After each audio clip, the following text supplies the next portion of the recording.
Smart city સુરતમાં એસએમસીની નબળી કામગીરીને લઈને પ્રશ્નાર્થ સર્જાયો છે। પાલ વોકવેમાં ફરી વખત ભૂવો પડ્યો છે। એક જ જગ્યાએ સતત 7મી વખત ભૂવો પડતા એસએમસીની કામગીરી સામે લોકો સવાલો ઉઠાવી રહ્યા છે। 3 મહિના પહેલા જ ભૂવાનું એસએમસીએ સમારકામ કર્યું હતું। પહેલા ભૂવો પડ્યા બાદ એસએમસીએ બ્લોક બેસાડ્યા હતા। રાત્રિ દરમિયાન 3 વાહન ચાલકો ખાડામાં પટકાયા હતા, જેના સીસીટીવી પણ સામે આવ્યા બાદ ફરીથી એસએમસીએ સમારકામ શરૂ કર્યું છે।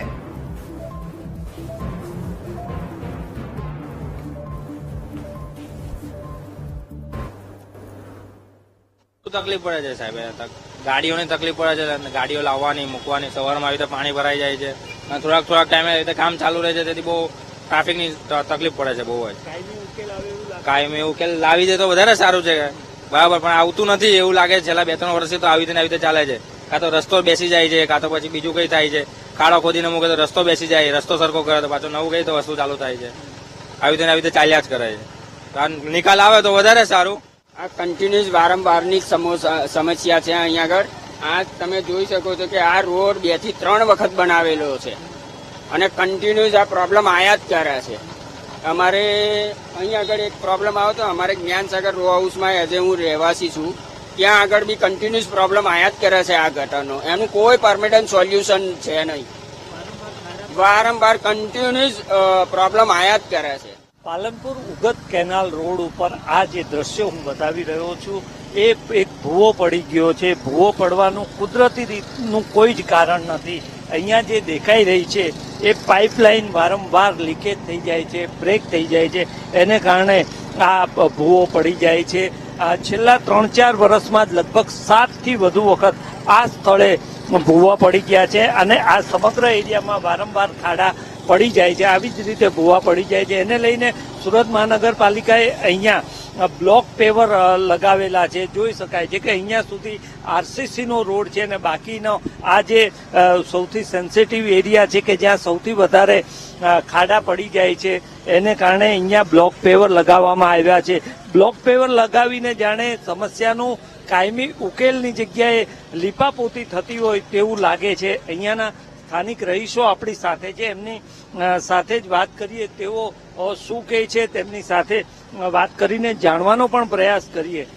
આ કેટલામી વખત આ ખાડો પડ્યો હોય એવું લાગે? અરે મને તો એવું લાગે છે સાહેબ કે આ 3 થી 4 મહિનામાં કંઈક ને કંઈક વારે ઘડીએ આ પ્રોબ્લેમ થાય છે। તમે જુઓ છો કે આ પાલ ને પાલનપુરને જોડતો આ મુખ્ય રસ્તો છે અને આ રસ્તામાં એટલો બધો ટ્રાફિક જામ થાય છે, ખબર નહીં હવે આમાં શું આ લોકોનું મિલીભગત છે આ કોન્ટ્રાક્ટરો સાથેની કે એસએમસી વાળાની, કે લગભગ 3 થી 4 મહિનામાં એક ને એક વસ્તુ એક જ જગ્યા પર ખોદકામ ચાલે છે, ડેમેજ થાય છે।